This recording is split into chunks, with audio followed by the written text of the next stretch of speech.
ढोरी लागो यही सन ते नीचा हतो कैसन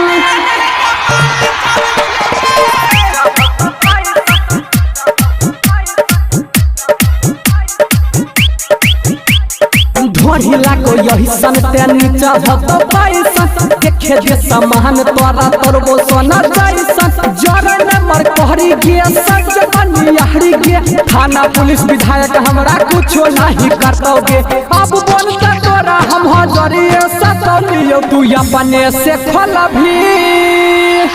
तू अपने से खलभी की बोल हमें खलियो अपने से खलभी की बोल हमें खलियो अपने से खलभी की बोल हमें खलियो डीजे गुडूराज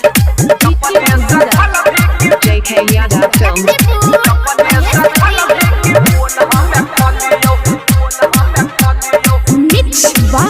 Bablu Bansali हाँ हाँ आधा छपल तोहर आधा उघार गे चोली के चीज देखी लोग बेमार गे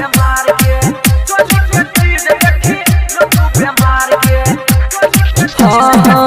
आधा छपल तोहर आधा उघार गे चोली के चीज देखी लोग बेमार गे यानी के तोहर जवानी का करियो तू अपने से खलभी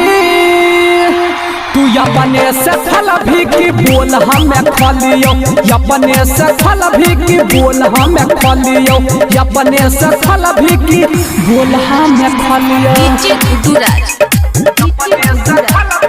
JK Yadav Films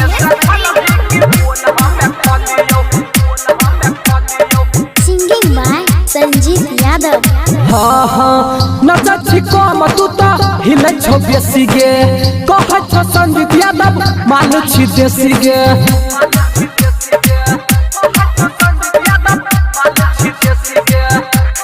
हाँ हाँ नचा कम तू तो हिले छो बेसी गे कह छो संजीत यादव मालू छी देसी गे अब डीजे गुड्डू काशी चोली खलतो तू अपने से खलभी तू अपने से खलभी की बोल हमें खलियो तू अपने से खलभी की बोल हमें खलियो तू अपने से खलभी की बोल